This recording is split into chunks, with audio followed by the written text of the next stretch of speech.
నమస్తే అండి కృష్ణ గారు. నమస్తే సార్ చెప్పండి. సో నేను ఇదంతా లిస్ట్ చదివినది వాస్తవాలు కాదా అనేది మీ కమెంట్ తోటే మొదలు పెడదాం సార్. ఏం చెప్తారు?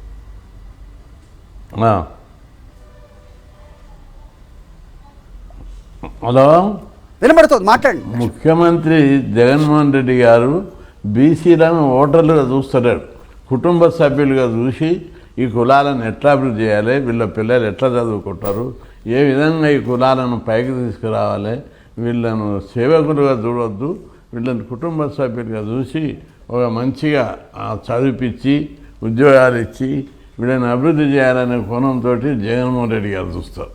చంద్రబాబు అట్లా కాదు, ఓటర్లుగా చూస్తారు.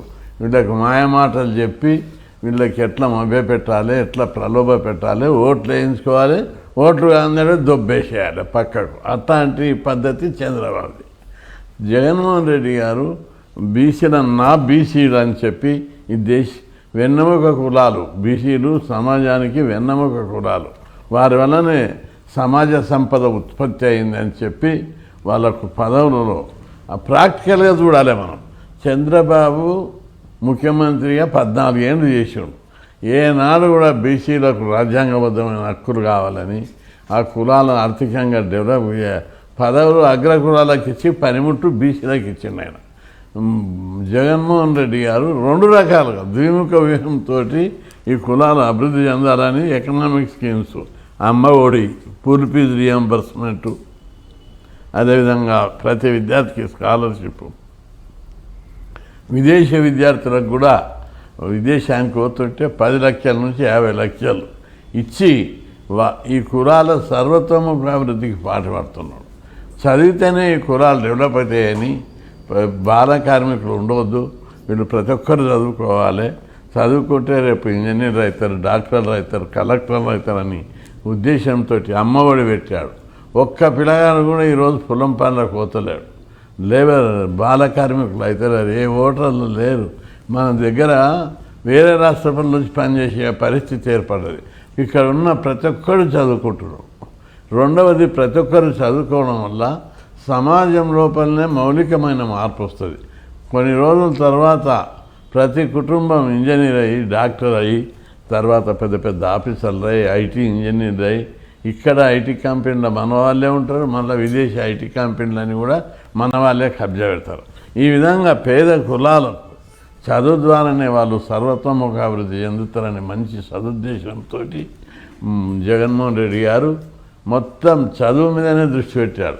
ఒక పాలకుడు జగన్మోహన్ రెడ్డి గారు రాజకీయ నాయకుడు కాదు, సంఘ సంస్కర్త, ఒక మానవతావాది.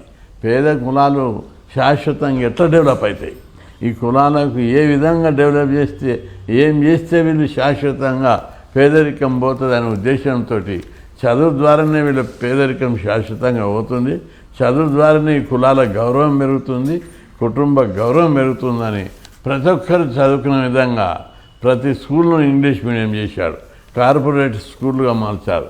మళ్ళీ వాళ్ళను పేదవాళ్ళు కాబట్టి ఆర్థికంగా ఆదుకోవాలని అమ్మఒడి పథకం పెట్టారు. కాలేజీ లెవెల్కి వస్తే టోటల్ ఫీజు రియంబర్స్మెంట్ ఇస్తున్నారు. అదేవిధంగా ప్రతి విద్యార్థి కాలేజీ లెవెల్లో 20,000 రూపాయలు ఇస్తున్నారు. ఈ స్కీమ్ను మన ఒక్క రాష్ట్ర ఆంధ్రప్రదేశ్లో ఉన్నది. దేశంలో ఎక్కడ ఏ రాష్ట్రంలో కూడా, తెలంగాణలో లేదు, కర్ణాటకలో లేదు, తమిళనాడులో లేదు, బీసీలు ముఖ్యమంత్రి ఉన్న రాష్ట్రాల్లో కూడా లేదు. అంత గొప్ప ఆలోచనతోటి, విజన్తో, భవిష్యత్తులో ఎట్లా మార్పు తీసుకురావాలనే ఆలోచనతోటి ముఖ్యమంత్రి గారు విద్యకు అత్యధిక ప్రాధాన్యత ఇచ్చాడు. ఏ దేశంలో ఏ ముఖ్యమంత్రి కూడా విద్యకు ప్రాధాన్యత ఇవ్వరు, కేంద్ర ప్రభుత్వం కూడా ఇవ్వదు. కానీ ముఖ్యమంత్రి జగన్మోహన్ రెడ్డి గారు విద్యకు అత్యంత ప్రాధాన్యత ఇచ్చి ప్రతి ఒక్కరు ఉన్నత చదువులు చదవాలి అనేది, ఇది ఎంత గొప్ప విషయం. ఇది ఏ రాజకీయ నాయకుడు చేయడు. చంద్రబాబు పీరియడ్ లోపల వైఎస్ రాజశేఖర రెడ్డి గారు టోటల్ ఫీజు రియంబర్స్మెంట్ స్కీమ్ పెట్టాడు. పెడితే చంద్రబాబు పీరియడ్లో తగ్గించారు, దాన్ని టోటల్ ఇవ్వలేదు, 35,000కే పరిమితం చేశారు. ఇంజనీరింగ్ కానీ, ఎంబీఏ, ఎంసీఏ కానీ 27,000, 35,000 కాడ పరిమితం చేస్తే చాలామంది ఆ పీరియడ్ లోపల చదువుకోలేకపోయారు, బ్యాలెన్స్ ఫీజు కట్టలేక చదవలేకపోయారు. అదేవిధంగా పెన్షన్ 3,000 ఇచ్చే రాష్ట్రం ఒక ఆంధ్రప్రదేశే. తెలంగాణలో కూడా 3,000 ఇస్తారు. ఆ దేశంలో ఎక్కడ కూడా 500, 1000 దేశంలో ఉన్న ప్రతి రాష్ట్రం, మధ్యప్రదేశ్ తీసుకో, కర్ణాటక తీసుకో, ఏ రాష్ట్రం తీసుకున్నా ఇంత పెద్ద మొత్తంలో పెన్షన్ ఇచ్చిన రాష్ట్రం. అదేవిధంగా ప్రతి కులం, ఆటో కార్మికులు, చేనేత కార్మికులు, మత్స్యకారులకు ఎప్పుడు దొరికితే అప్పుడు వాళ్ళకు 1,000 రూపాయలు. రెండవది మధ్యవర్తుల ప్రమేయం లేకుండా బటన్ నొక్కితే వాళ్ళ ఖాతాలో పైసలు పడుతున్నాయి. రెండవది ప్రతి స్కీముకు అవినీతికి లేనటువంటి అవినీతి పాలన అనేది మచ్చు కనిపించకుండా గ్రామ సచివాలయంలో ఏర్పాటు చేసి వాలంటీర్లను పెట్టి ప్రతి కుటుంబం ఎట్లా తింటుంది, ఎట్లుంటుంది, ఇటువంటి వికేంద్రీకరణ చేశారు పరిపాలన. ప్రతి కుటుంబం యొక్క డాటా ముఖ్యమంత్రి గారు ఇట్లా బటన్ నొక్కుతూ ఆయన ముంగట కనిపిస్తాయి. రెండవది ఈరోజు 32 లక్షల మందికి ఇళ్ళ పట్టాలు ఇచ్చారు, ఇండ్లు కట్టిస్తున్నారు. ఇది దేశంలో ఎక్కడైనా జరిగిందా? గతంలో ఆంధ్రప్రదేశ్ ఉమ్మడి రాష్ట్రంలో జరిగిందా? జరగలేదు. అంతేకాదు ప్రతి కులానికి ఓ కార్పొరేషన్ ఏర్పాటు చేసి ఆ కులాలను నాయకత్వం ఇచ్చారు. చైర్మన్, 7 మంది డైరెక్టర్లు. కృష్ణ గారు, ఈ కార్పొరేషన్ల వల్ల ఒరిగేదేంటి, కార్పొరేషన్లు పెడితే జరిగేదేంటి, బీసీకి జరిగే మేలేంటి అనేది ఒక కొత్త వాదన, ఒక కొత్త ప్రశ్న పుట్టుకొస్తుంది. నిన్న చంద్రబాబు నాయుడు గారు మాట్లాడుతూ ఆయన ప్రసంగం ప్రారంభంలోనే ఎవరన్నా కులాలకు చైర్మన్ అయితే ప్రతి కులానికి ఒక చైర్మన్ వస్తున్నాడు కార్పొరేషన్ వల్ల, 7 మంది డైరెక్టర్లు వస్తున్నారు. ఇప్పుడు ఉమ్మడి రాష్ట్రం నుంచి ఆంధ్రప్రదేశ్ విడిపోయిన తర్వాత డబ్బులు బడ్జెట్ లేకున్నా ఇవన్నీ స్కీమ్లు అమలు చేస్తున్నాడు ముఖ్యమంత్రి గారు. ఇక్కడ తెలంగాణలో 20 కోట్ల మిగులు బడ్జెట్ ఉండి కూడా స్కీమ్లు అమలు చేస్తలేరు. మరి అక్కడ ఆంధ్రప్రదేశ్లో ఫుల్ ఫీజు ఇంజనీరింగ్ విద్యార్థికి ₹1,00,000 ఇస్తారు ఫీజు, స్కాలర్షిప్ 20,000 ఇస్తారు. ప్రతి ఒక్కరికి అమ్మఒడి, స్కాలర్షిప్లు, ఫీజు రియంబర్స్మెంట్, ఇవన్నీ ఎంత బడ్జెట్ కాదు. చంద్రబాబు పీరియడ్లో ఎందుకు ఇవ్వలేకపోయాడు? 27,000 ఎంబీఏకు, 35,000 ఇంజనీరింగ్కి ఇచ్చాడు.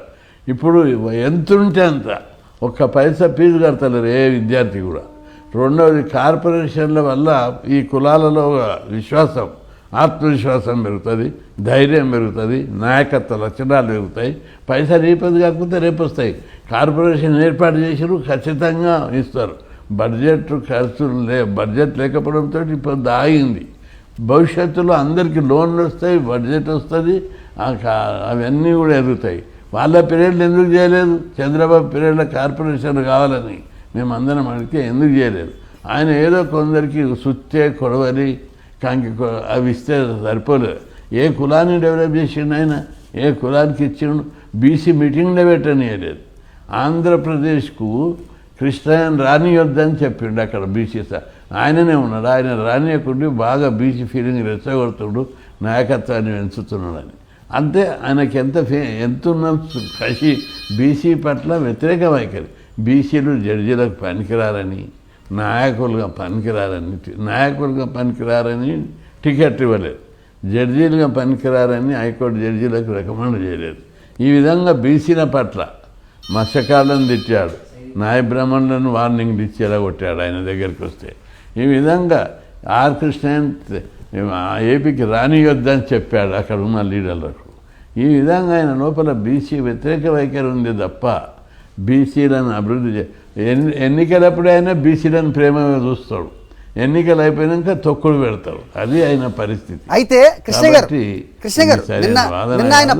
జగన్మోహన్ రెడ్డి గారు చిత్తశుద్ధితో ఉన్నాడు.